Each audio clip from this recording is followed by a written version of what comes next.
I'm Megan Bennett. I'm Leslie Meyer. And this is Gen X Women Are Sick of This Shit.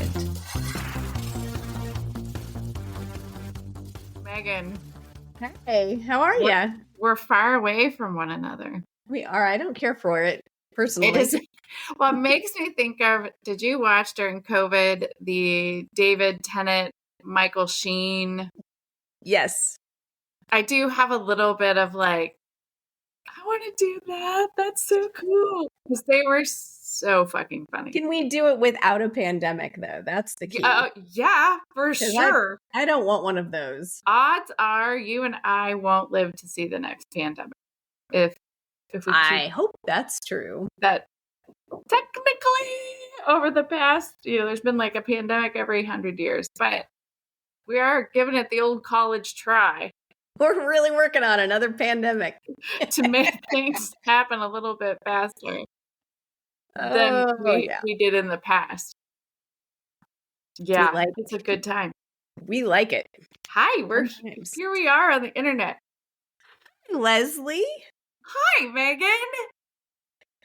How are you on the internet? It's a little weird. I'm distracted by myself. You've got a lot of buttons to push. Do you? I'm just the pictures and I see a lot of clients on the internet and I like hide myself so that I am not aware of this, but I thought I should keep track and make sure I'm not doing anything too dumb. Yeah, it's good. Because then, I can see you, you can see me, all the things. We're here. It's great. So we are. And there are people who are listening to us who have no idea what the freak we're talking about. Nope, that's true. Tell them what's up. Yeah, so we are, you are revamping the studio. Yes. And getting us some new cool shit in the studio. Yes. So we'll have like a new look and a new feel. The sofa was great, but it was functional. It was time. It was time. It's going to be cool too, I think. I think that's fun. It's going to be really good. It was sort of like necessity because we figured the couch out, but it had some limitations. Now we have a set, I think, that will be more dynamic. That's fun. It will allow for more interaction. It will allow for more cocktail mixing.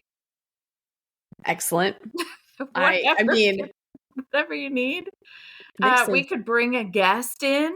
They could take a stool with us if there are folks locally that we want to chat with. And we could maybe put a guest on a TV screen and just have their head sitting on the set. I didn't think about that, but that's really fun. We could do that. That'd be really fun. It would be like the future. What? That's the way forward machine. That is the way forward machine. Just to tease our Gen expert, not an expert main segment today. Yeah. Before we get to that though, we've got some other shit to talk about, right? We do. Yes. What is the bullshit and hot goss for this week? Well, so we lost Val Kilmer this week. So I guess that is our not really hot goss. Well, I guess it's hot goss. It's gossip, sort of. But it's gossip. True. But we know it's true. We really should probably just rename the segment to Who Died This Week. We really should, because that's what we talk about. That is what we talk about. Although I suspect at some time we'll have a week where we don't have somebody who just drops dead. I don't know. Maybe not. I don't know. We'll find out. In the future. Val Kilmer passed away on April 1st. Yeah. Not an April Fool's joke. No, it was not an April Fool's joke. Although it's interesting because I was in the Facebook group and I was putting some posts through and I saw a couple of them of people, talking about him passing away. Mm-hmm. And then somebody else posted or wanted to post that they thought that was not real, that they had heard that it was an April Fool's joke. So that, of course, made its rounds too. So, but it was true. It was true. So, well, what do you when you think of Mr. Val Kilmer? What movies? What springs to mind for you? What was your favorite? Favorite. I who knows? Okay, so Real Genius. Yeah, he was so fucking sexy in Real Genius, and Laszlo Holyfeld is in Real Genius, who statistically wins all of the prizes in whatever giveaway all the contests he enters. It's so magnificent. So much about that movie I was absolutely convinced was going to be my college experience. Like ice in the hallways. Yep. That was going to happen. That pool scene, the big pool party. Yeah. Popcorn, the popcorn in the house. God in the tooth. Yep. Mm-hmm. So pretty good stuff. So that was one. Another oft quoted Val Kilmer film, Willow. Yeah. Mad Morgan, you really are great. And the dingo ate my baby.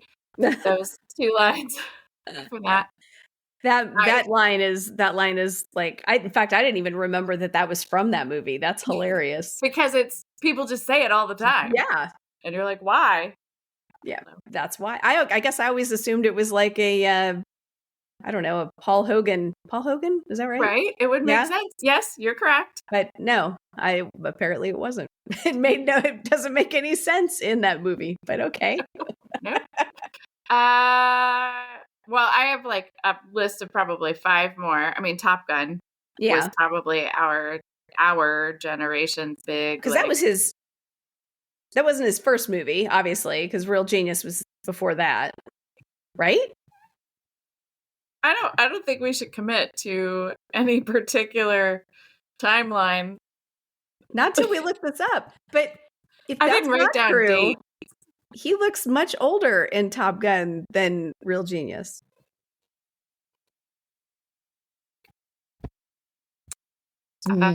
Magic of mystery. Unsurprising, he was Swedish, so there you go.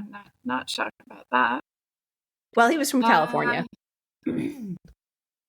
Okay, we're gonna go backwards. He was Swedish by like Swedish. His family's Swedish.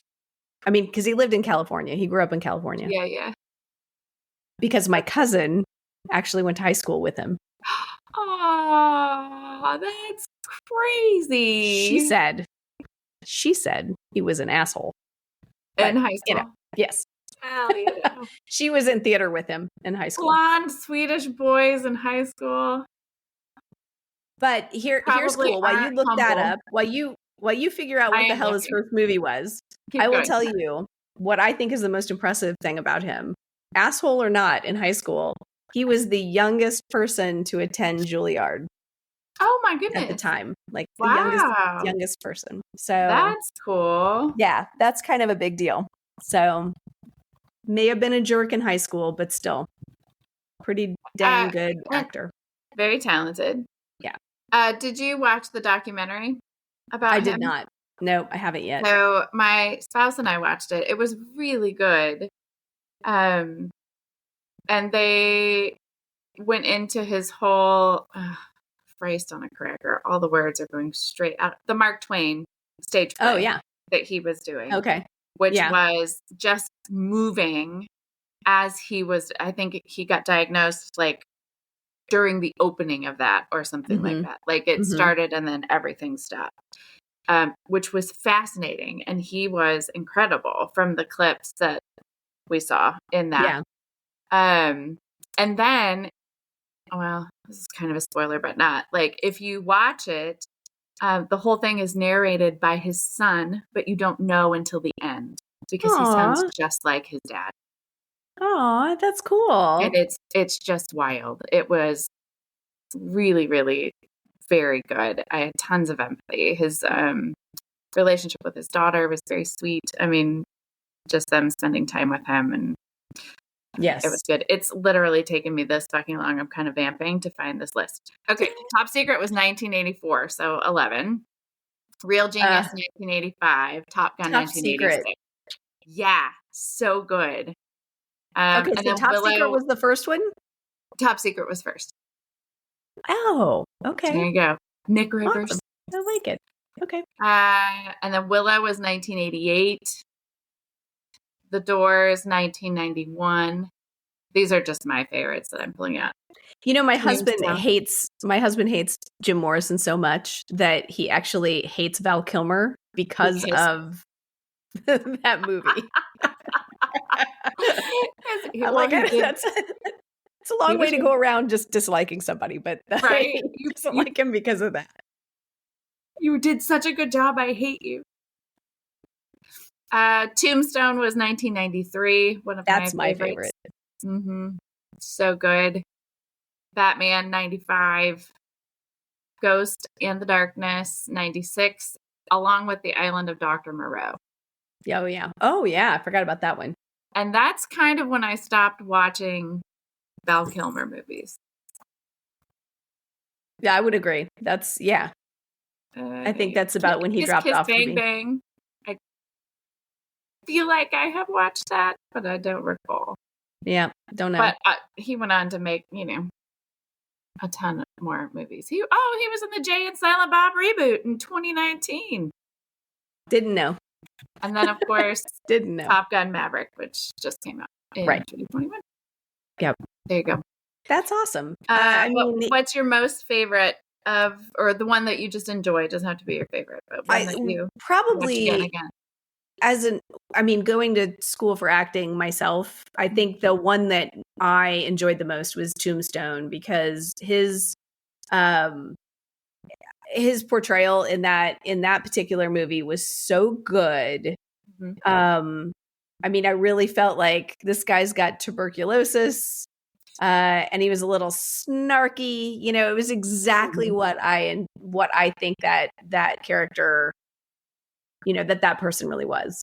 It was perfect. So really liked that. And it was I don't know. That was probably my favorite. And I know I've seen Top Gun many times. It's been a long time since I've seen it, but that kind of sticks in my head too. But man, Top Secret was just so freaking funny. Yes. That it's, I don't know, like bravo to him for that being his first film and coming out strong with comedy like that. That's really hard to do. Yes. Incredible range. Right. When you look at all of those movies, incredible range. Yeah. Yeah. He did sing the Doors, all the stuff on the Doors himself. So he went to Oliver Stone and said, if I sing and you can't tell the difference, you have to let me sing on the film. And Oliver Stone couldn't tell the difference. Fuck yeah, dude. So he got to sing actually on the movie instead of lip sync. Pretty cool. That's cool. Yeah.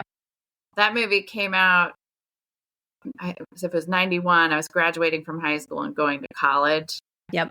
And it was sort of like the epitome of like Jim Morrison's so cool, Val Kilmer's so cool, like party band, do whatever you want. I'm the Lizard King. Let's go trip in the desert. Yeah. Yeah. Didn't end well. Well, it's hard on your body, these things. Yeah, it is. It's hard to be a rock star. And an actor. Both and. Yeah. Both and. So we will miss him. I think that, his health struggle was hard. It was hard. It was hard to watch. It was, you see somebody who was in Real Genius and in The Doors and was kind of this hottie go through something that's just so hard and difficult. And that on top of aging, it's like, it hits home a lot when as you age and you watch people that were once the super hot, sexy sexies get old and pass away. Oof. Not fun. And your body is your instrument as an actor. So anything that impacts your body, your voice, your ability to move. I like that he was still working on acting without a voice. That's pretty impressive. Mm-hmm. Shows how much and how committed he was to that craft. Yeah. I watched his scene in Top Gun Maverick, and it was really touching with he and Tom Cruise. It was good. They did a nice job. In Tombstone, you talked about the tuberculosis thing. I was reading just random shit. Did you read about how he did that scene? No. Oh. He laid on a bed me. of ice. He did what? He laid on a bed of ice so that he would mimic the shivering and sweating of dying of tuberculosis. Oh my goodness. So that it would look real. So when you said that, I was like, I wonder if she knows that. No, yeah. I didn't know that. But that's, ooh. Talk about method, dude. Sucks. Don't do that. Well, yeah. I hope he got paid a few extra bucks. We'll talk off the show about the island. There are a couple of movies like art imitating life, life imitating art. I just thought that they were so interesting when those two movies came out. Okay. But anyway, R.I.P. We'll love you, Val Kilmer.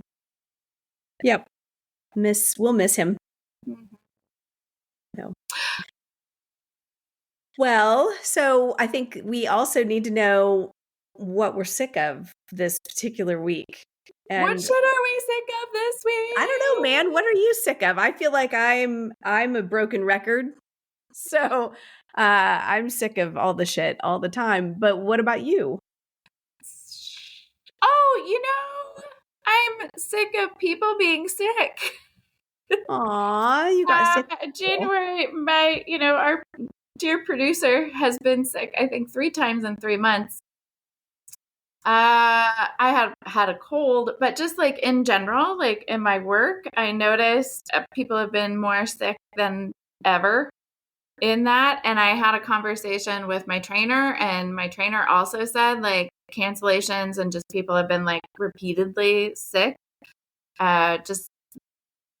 And all the things like norovirus, regular old flu, COVID floating around there still. I mean, just the cold viruses in general are just more mutated and awful. And I'm sick of wait times to get doctor's appointments. That is and that keeps getting longer and longer. And it's, I worry about that a lot, actually, because just reading in the group, the number of women who are waiting for big appointments, important appointments, like your health scare from a couple weeks ago. Right. Yeah. But people waiting to be seen for things like that. Right. Yeah. Like that's scary. Yeah. You cannot wait. But yeah, just even if you've got a cold, having to wait sucks. And the clinics and things are kind of fill-ins for little stuff, but you're spending 2, 3, 4 hours waiting, at a minute clinic or something like that to be seen. Around 47 million other germs, Right. And then you go in with something, you come out with something else. Right. It's a 2-for-1 deal. 2-for. So the wait times are rough. And I think that doubly is concerning because we're not treating science very well right now. And it makes doctors nervous to be doctors. Yes. My doctor quit the hospital system. Oh, wow. So we have to pay a monthly fee, basically, for her to be my doctor still, which concierge is fine. Yeah. So she doesn't use insurance anymore. So we pay for me and my daughter both. My husband's got insurance through his work, so it works out differently. But he, my doctor has decided that she can't do the rules that insurance puts on doctors, right? Like you have 20 minutes and then you have to be out. You cannot spend a moment longer with them. You've only got this amount of time. So diagnose and get out. And my doctor is very loquacious and likes to have long conversations and likes to dig in on what the heck's going on with me and with her patients. So she's stopped that.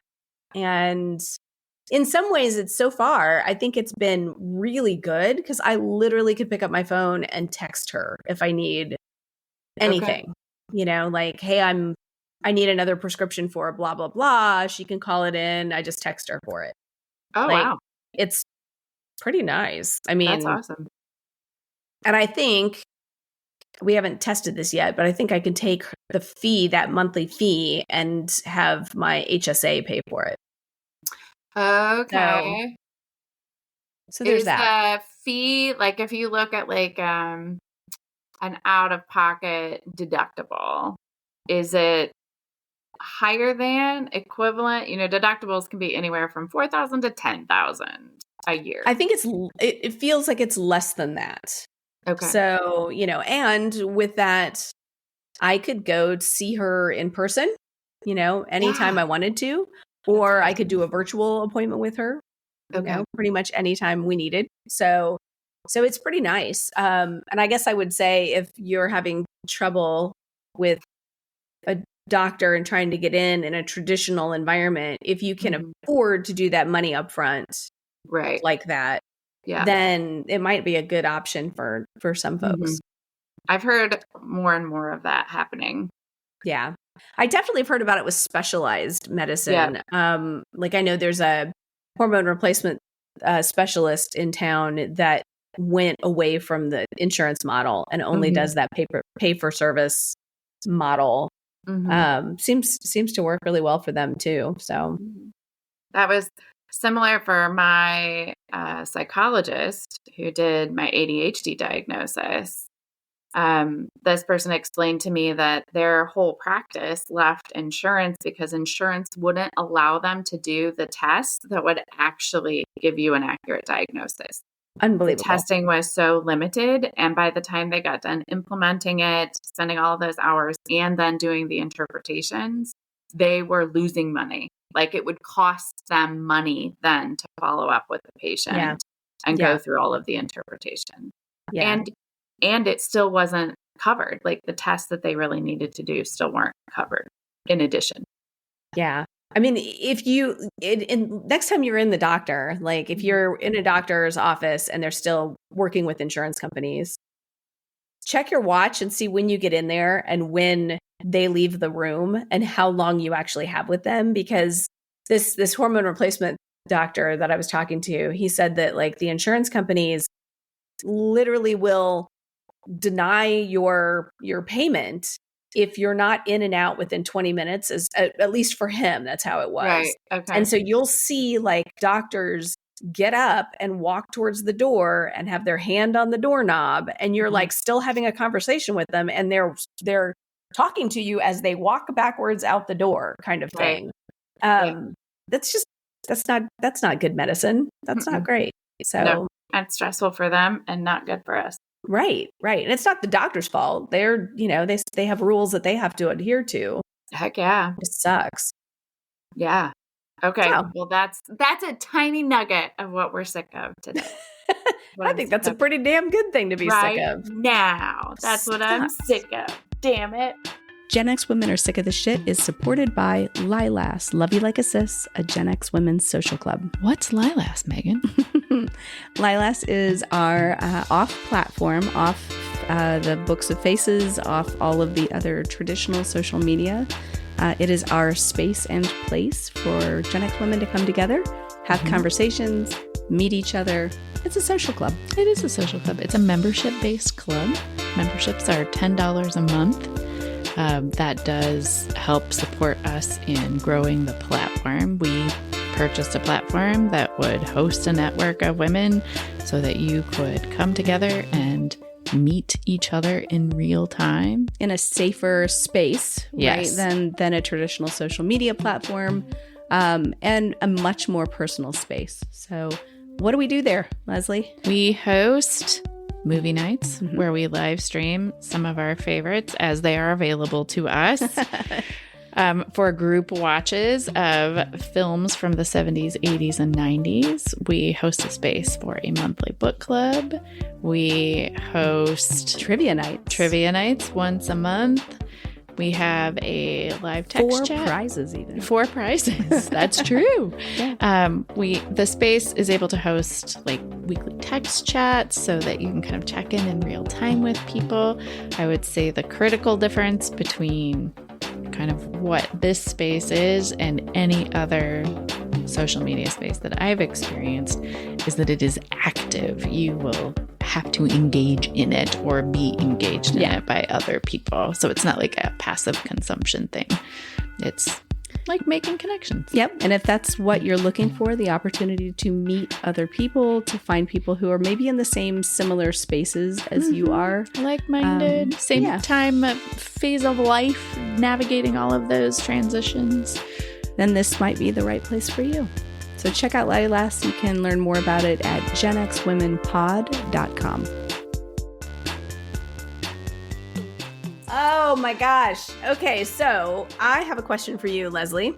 Yes, ma'am. I'm ready.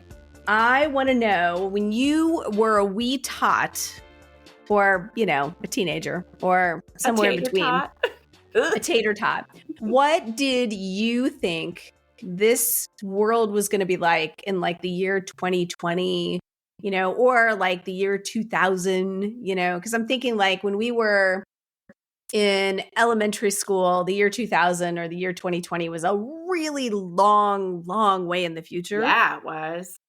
And, we were watching all these spacey movies and stuff. What did you think your life was going to be like? So I have a really specific memory of a science project that I had to do in middle school sometime. And I went to a unique middle school. I went to a Montessori school. So like grades were vague. I don't know. So it was like 5th, 6th, something, whatever.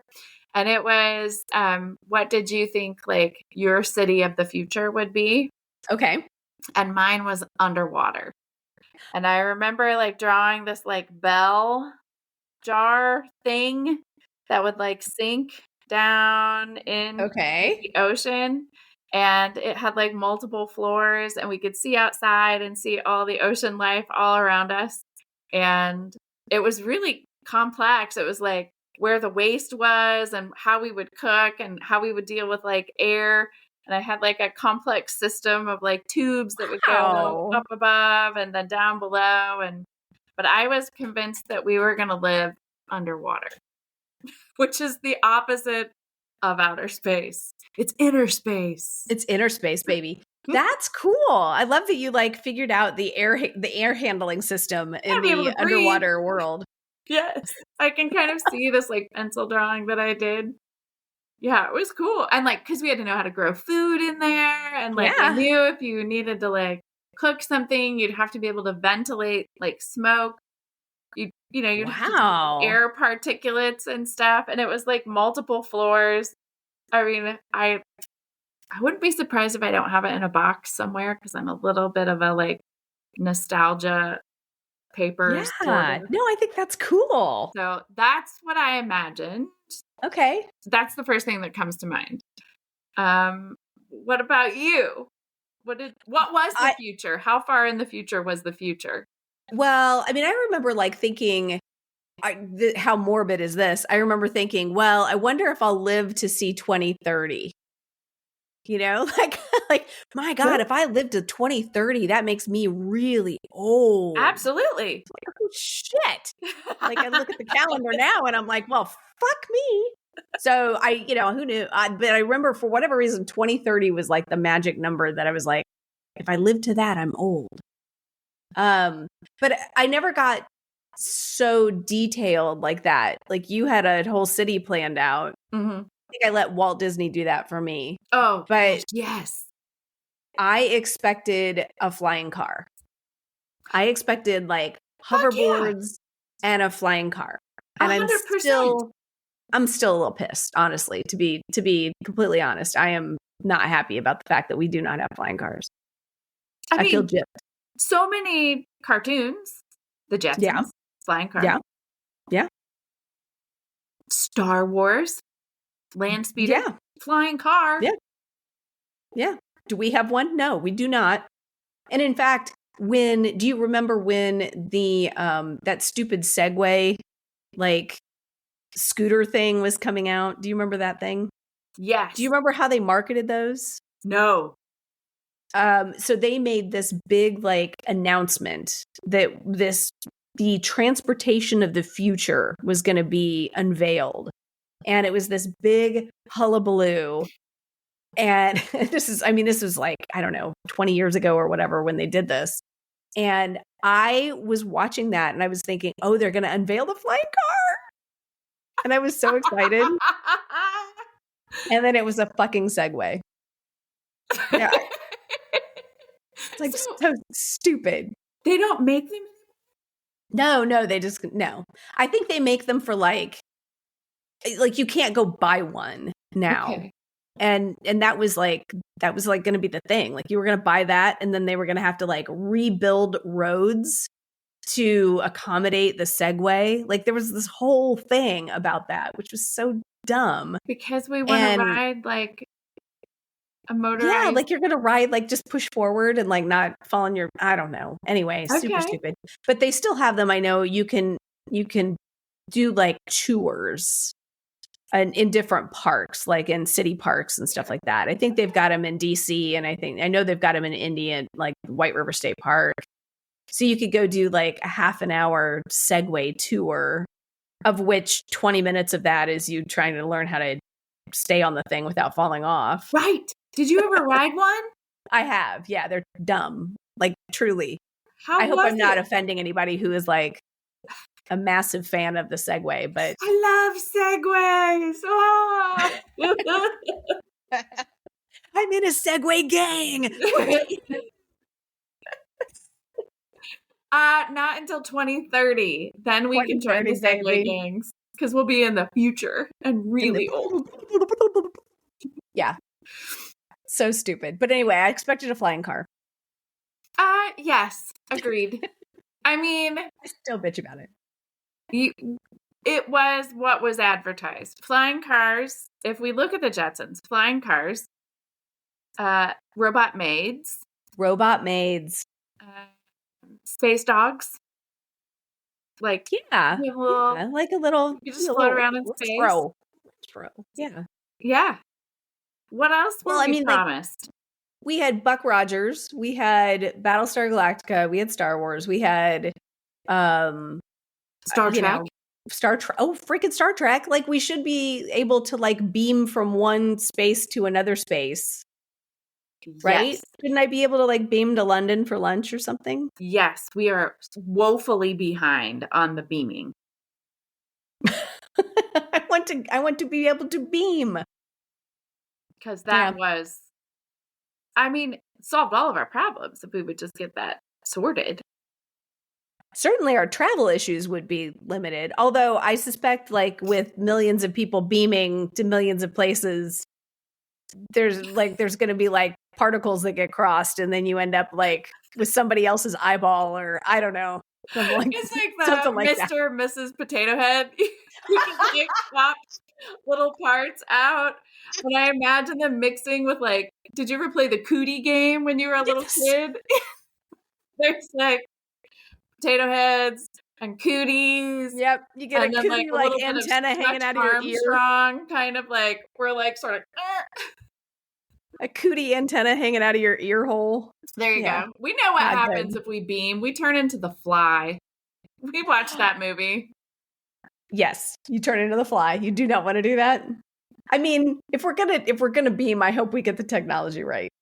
So the future, I think also that we were reading some like kind of reflections from like kids in the 80s about. Yeah, I found some on Smithsonian Magazine that were really cute, like an article that somebody had done. And some of these kids, like this kid, Marty, was age 10, and he said, in the year 2000, we will have all round buildings. We will have a robot teacher, a robot maid, and all workers will be robots too. We will have a pocket computer that has everything you can name, and we'll be able to push a button and get anything we want. So we do have pocket computers, right? We've got like our cell phones that are pretty pocket computer-like. Although Surrey is woefully inaccurate or like woefully lame compared to like what I expected in the year 2025. You can't actually just ask Siri questions and have correct answers. It's basically like, here's something I found on the internet, but you're going to have to click it and read it to get the information. And I'm like, I'm fucking driving, Siri. That's why I'm asking you this question. Right. Or like, I'd like you to put something on my calendar and then remind, like, you can't chain ask Siri to do things. So like, it's not really a helpful assistant. It's because just it can't handle more than one task. Right. Like, thanks. It's just as linear as human beings. Yeah. Siri does not have ADHD. Right. Siri, can you help me with my ADHD? This one's kind of fun. This was Tim, who was also 10. In the year 2000, everybody might be walking instead of riding in their cars because there might be a gas shortage by then. Cars give out a lot of pollution. Or there might even be electric cars instead of gas cars. Hey, got that one right.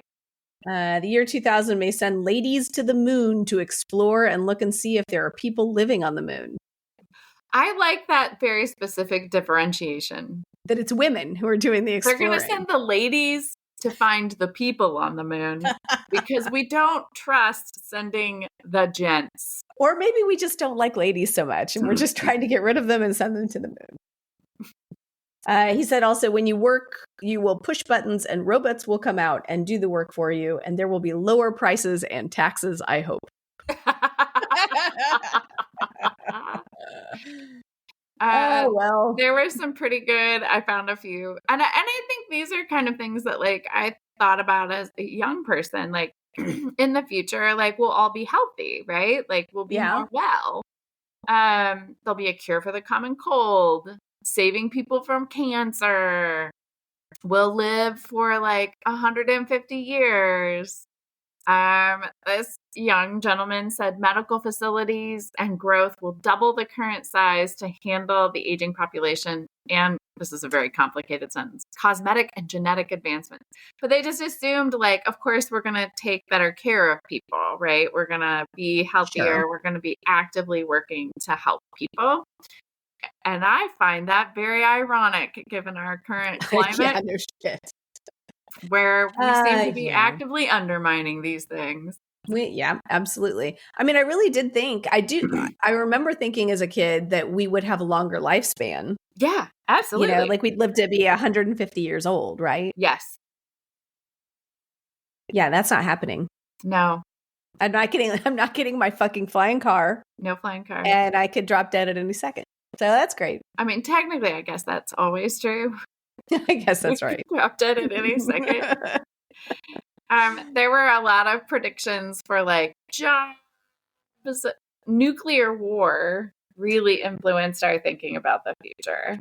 I know it did me. But yeah, like I'm flipping through some of these readings, what some of these kids said, like we all should be talking to therapists because holy shit. Like we were really terrified of nuclear war.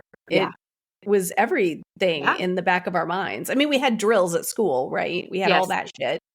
And then we had movies like War Games. Yeah. And then we had other movies like The Day After Tomorrow. Do you remember that thing? Mm-mm. So that was it was like a TV special, I think, or it was something, I don't remember. I don't think you saw it in school. I think it was like a TV special. Okay. And it was literally like the day after a nuclear war happened, and horrific, like scary, scary shit. And a kid was like the main character in that. So crazy. I probably watched it. I probably just don't remember it, which I'm finding really amusing right now. Well, and I hope that you don't remember it. I hope that you are. It's not. That's out of your mind, and you're not carrying that around with you. I was always petrified that we were gonna get blowed up. Like that was always in the back of my head. But that's partially due to where we lived, because growing up, we lived near the Naval Avionics building in Indianapolis, which my grandmother, when we would drive by that, would remind me literally every time we drove by it that it was on one of the top places that would get nuked if we were going to have a nuclear war. Grandma, what the fuck? What are you doing?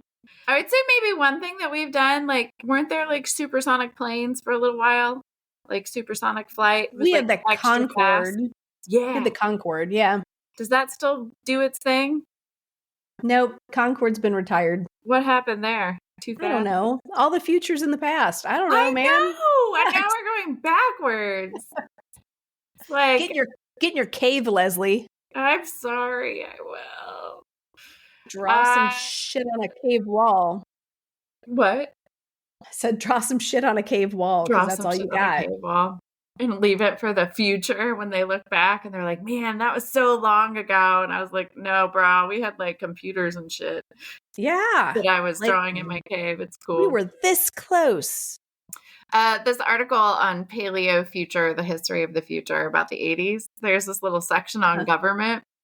And this young man says, people with big investments will have more say in governing the city through big time politics. Oh, ouch. Okay, Nostradamus. We were forecasting. Oh, this one's good. This one's good. The governor will be a wild and crazy old man with a robot to enforce all his laws and a computer to control all human thoughts. Oh my God, but it's not that far off. Dear God. I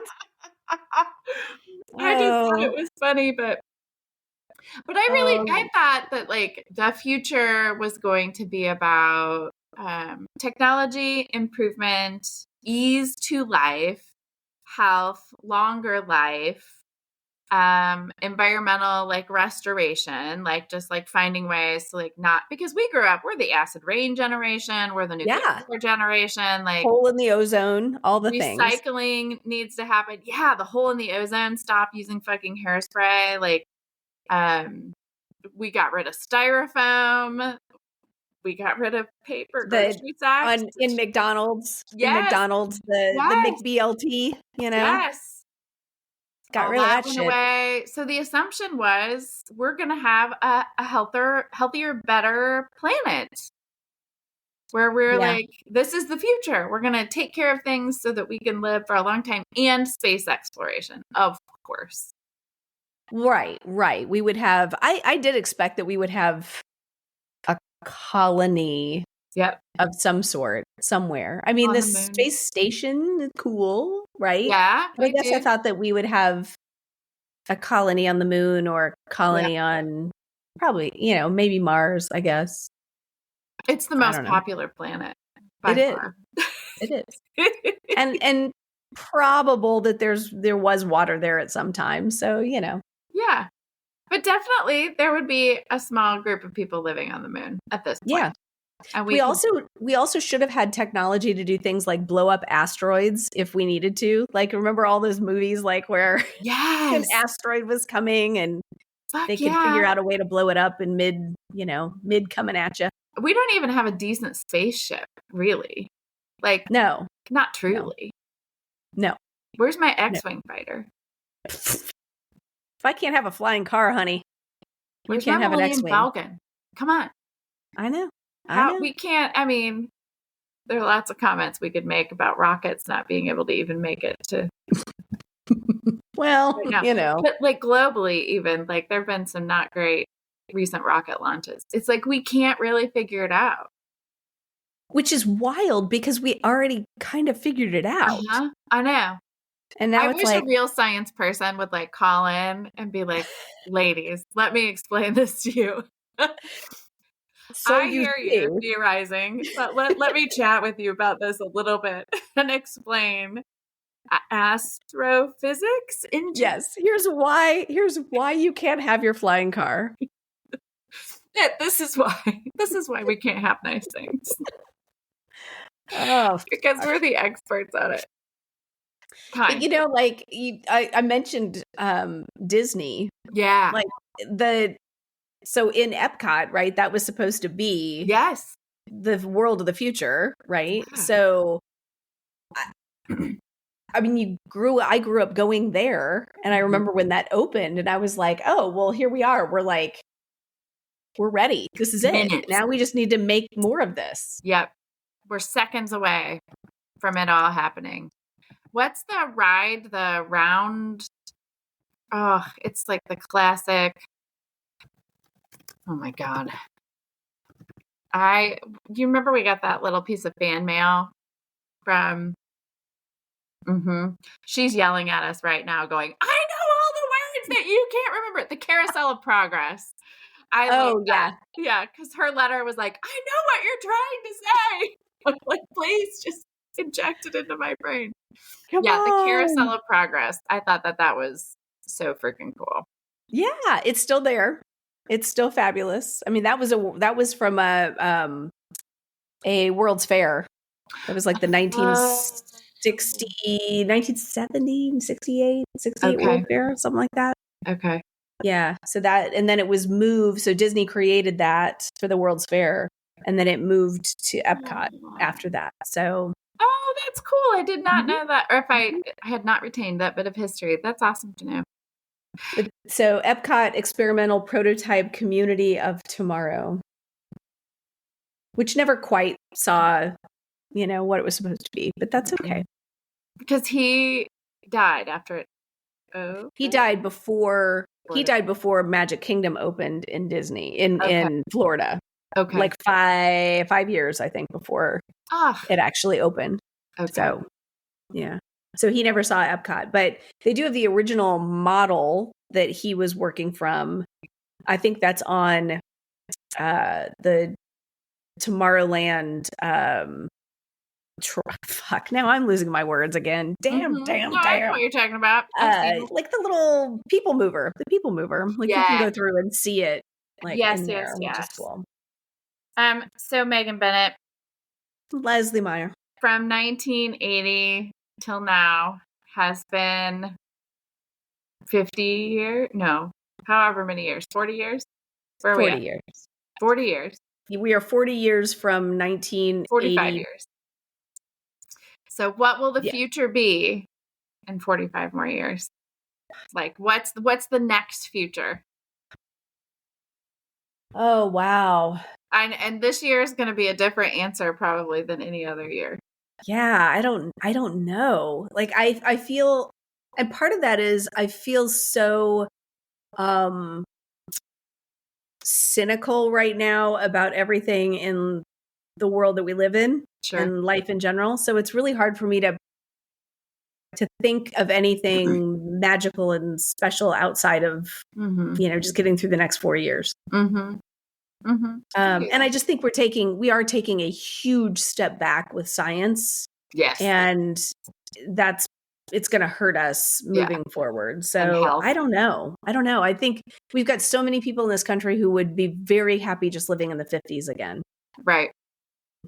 For all of the things that means. So I don't know. I don't know. I don't have any predictions. I hope aliens come. I hope we have aliens. I hope we have aliens. I hope we have aliens, and I hope they're nice, and I hope they don't want to eat us. Yeah. And otherwise, I hope for aliens. Maybe not. I don't think we'd be very healthy. We're really full eating? Of there's so many pesticides on Earth. Gonna have a bowl of people.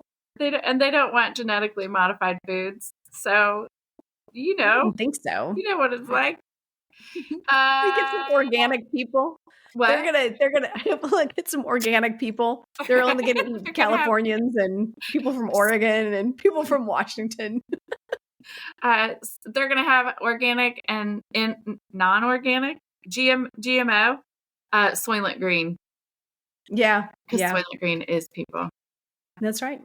I mean, it's been a long time since we have done a 5 minutes of fame. Oh, we should do one because we have one. Let's drop one in. Hi, my name is Amy Bragg. This is the story of how I got the fabulous picture of Henry Rollins that I posted in the Gen X Women Are Sick of This Shit Facebook group and the adventure that brought it about. In 1995, I made good friends with an exchange student from France who lived in my building. We became thick as thieves, and when I dropped her off at the airport the next spring, through my ugly crying, my last words to her were, "See you in France." This little pipe dream of mine started to look like a reality when the following fall I had about $850 left over for my student loans, just enough to cover my round-trip airfare, which saving for was the biggest hurdle. I became determined I'd make this happen. My mom, a math whiz, helped me calculate what I would need to save each week to get by on a $50 a day budget, which would have to cover lodging, hello, $8 youth hostel in Barcelona, food, hello, open-air markets with fresh meats and cheeses and baguettes to make sandwiches, and any Subies I might want. Hello, T-shirts and ashtrays from cool pubs around Western Europe. Well, I worked as a waitress at a flash-in-the-pan hip microbrewery restaurant whose nighttime popularity started to wane. I was living in my first-ever apartment. While the downtown restaurant maintained a thriving lunch crowd of suits who worked downtown, evenings were slow, and I couldn't work the lunch rush because of school. So between rent and my shitty tips, I was saving zilch. So with the blessing of my parents, who prioritized a college education above just about everything, at the end of the semester, I moved back home, took the semester off, and got a waitressing job at Red Lobster where I made bank. I remember every week I deposited $125 into my savings account and had plenty left over to party hard with my friends and coworkers. My parents gave me my rucksack and let's go Europe for Christmas, and I think they paid for my year rail pass. For my birthday, it was a cutting-edge for the day little APX camera that took great pics, a detail that will be important to the story. So I did it. With a flight into Barcelona and out of Paris 2 months later and a year rail pass for everything in between, off I went. But then, culture shock in Barcelona. I famously whined to my mom, "They don't have air conditioning. It's hot everywhere. I stink. Everyone stinks. And everyone is speaking Spanish." I knew enough Spanish to ask for a beer, a cigarette, and the restroom. 2 days in, and I was over it and ready to leave. My mother told me, "If that's what you want to do, this is your trip, you paid for it, and you can change it and come right back home. But I'm here to tell you, if you do that, you are going to regret it for the rest of your life." And so I stayed, and how right she was. Anyway, while I was still going fucking nuts with culture shock, she suggested maybe my next stop should be somewhere where English is the native language. Enter next stop, London, to catch a train and then a ferry to spend the week roaming around Ireland. My last stop there was Dublin. I had mentioned to someone at my youth hostel how hot I thought Henry Rollins was.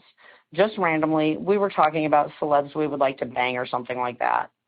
A day or two later, one of them, who didn't even know who he was, told me that they had seen a big poster at a bus stop and that he was playing a gig there in 10 days.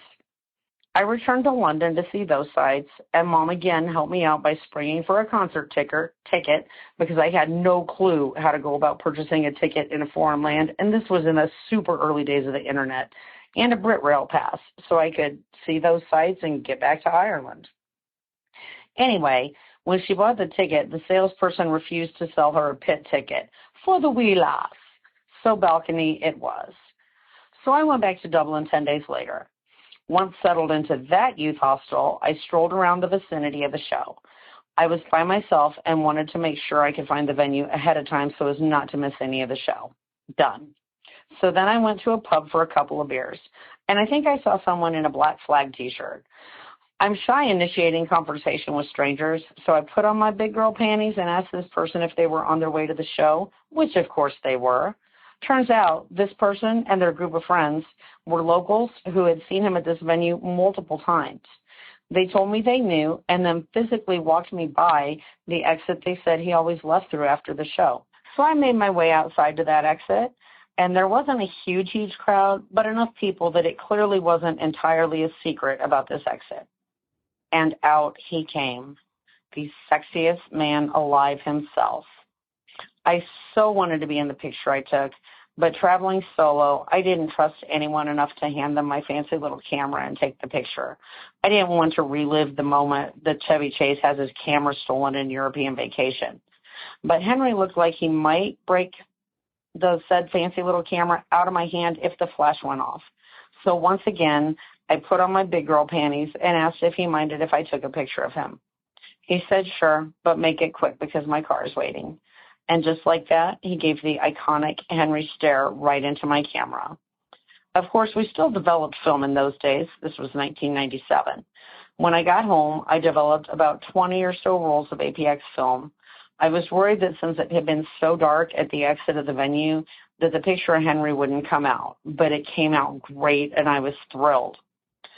But nowadays, his spoken word is off the chain, and his silver fox self is so sexy. He's so articulate and intelligent, which to me skyrockets his sex appeal. I would love to attend one of his spoken word shows. Maybe catch him at the exit again and get a selfie with his silver sexy self. And maybe even show him the picture that I shared on the Facebook group and how this shy little 21-year-old girl on the adventure of a lifetime managed to get it. Of course, a much shorter version of the story than I have told here. So I presume that you have done the backstage checking or meeting celebrities backstage after a show. No. I am too shy. Really? Yes. Well, yeah. Yeah. It's not even that. It's just, I mean, I think if there was like a big group of people, I would go, but I don't like track people down. I'm sort of like, oh, look, that's cool. I'm just like, nope, that's your personal life, and you don't need me to be involved. If it's invitational, I will participate. But if somebody's like, come on, let's go by, I'm like, I was just too scared. Oh my goodness. I mean, maybe that's just some of the shows that I went to. I don't know. Like, I always go back to the back door, and and hang out. Yeah, I met some really, really cool people. So I met Johnny Marr. I've met like both of the brothers from the Jesus and Mary chain. I met Debbie Harry. Oh, nice. She did not like me. Oh no. No. Sorry. Yeah. That was fine. Whatever. It was I fine. still like her. You got to say hello. I still like her. My husband, who was my boyfriend at the time, and I went backstage with the band Material Issue. Okay. Like, they invited us backstage, so we hung out with them. Nice. Yeah, which is really cool. Although we have guilt issues because they wanted to go out and party with us, and we were like, we're going to go home. We're tired because, we're old farts even then. And it wasn't but like maybe 3 or 4 months later that the lead singer committed suicide. Yeah. So I'm like, I've got all kinds of guilt about that. I should have been his best friend and it would have been fine. Oh my gosh. Yeah. I've got this giant list of people. No. Dang, girl. I have been invited like as an invitation to go and hang out with people, but not because I was hanging out. It was like a pre-planned situation. Well, we'll go to some shows and I will drag you to the back door. I'll be like, they need to go make hot tea with lemon right now. Well, then we'll show up with hot tea with lemon. Here's some hot tea. We need hot tea. Well, this has been fun. This has been fun. It's weird on it is remote. Weird. It's weird remote, but it's okay. This will be it's our under construction episode. And we're lamenting all that we did not get in the future that we were promised. Yes. In the future, we'll be in person. We will be in person. And maybe we'll like mix a little martini kind of situation. It's a martini set. It's kind of a 70s. It's cool. It's cool. Mad Men-ish. It is a little bit. So the thing that we found is like, it's a home bar. And as far as I know, they used to be sold by like Sears and Roebuck in the late 60s, early 70s. How about that? And there was a second piece that would hang behind it that was not with this bar. But I have found more on the internet and we got a good deal. We did. So I'm super psyched and we're going to dress it and we're going to have a good time. That is awesome. I can't wait to play with it.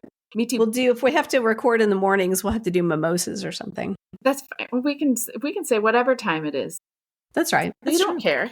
We'll make like a longer space so that we can like have some preview time. We got to get warmed up. We'll make some more time for this next episode. It'll be good. Thanks for listening. Thanks for joining along, everybody. Yeah, super appreciate it. If you guys like this episode, please share it with friends. We would love that and appreciate that. If you've got comments, you can always leave us comments. We appreciate those too. Yes. If you have criticisms, keep them to yourselves. Right. No, you can give us those too. I mean, if you're like, you guys are a little quiet, like technical stuff, totally fine. If you're being snarky, yeah. You have been listening to Gen X Women Are Sick of This Shit. Hey, Megan. Hey, Leslie. What do people do if they want to find us? Well, we have a website that people can find us on, and that is genxwomenpod.com. We also have a Facebook page.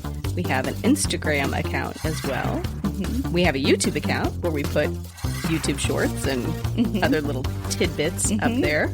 We have a TikTok account. I don't talk the tick or tick the talk. You don't tick the talk? I do not. I barely talk the tick, but I did put a TikTok up. We're explaining the internet to people again. That's okay, though. It's great. We need to know how the internet works. Can people buy merch? They absolutely can. We have a merch store on the website itself, and we also have an Etsy store, too. So they're just pretty easy to find. It's just Gen X Women on Etsy. And if you are listening to this podcast, presumably you found it somewhere. And while you're there, give us a review. Yeah. Let us know what you think. Throw some stars at us. That'd be great. We'll take 1, 2, 3, 4, or 5. Ooh, 5. Maybe 10. And also make sure that you are hitting subscribe so that you're notified whenever a new episode drops. Most important. We also have a 5 minutes of fame that I think we should tell people about, too. Hell yes. We want to know your stories, your 5 minutes of fame stories. You can send those stories in on the website, or you can call 1-888-GEN-X-POD and leave your story for us, and we will play it live in our next episode. Yep. 2 or 3. We'll listen to it on a little red phone, just like Batman. That'd be cool. Let's get a bat phone. A bat phone. I think that's it. I think you're right.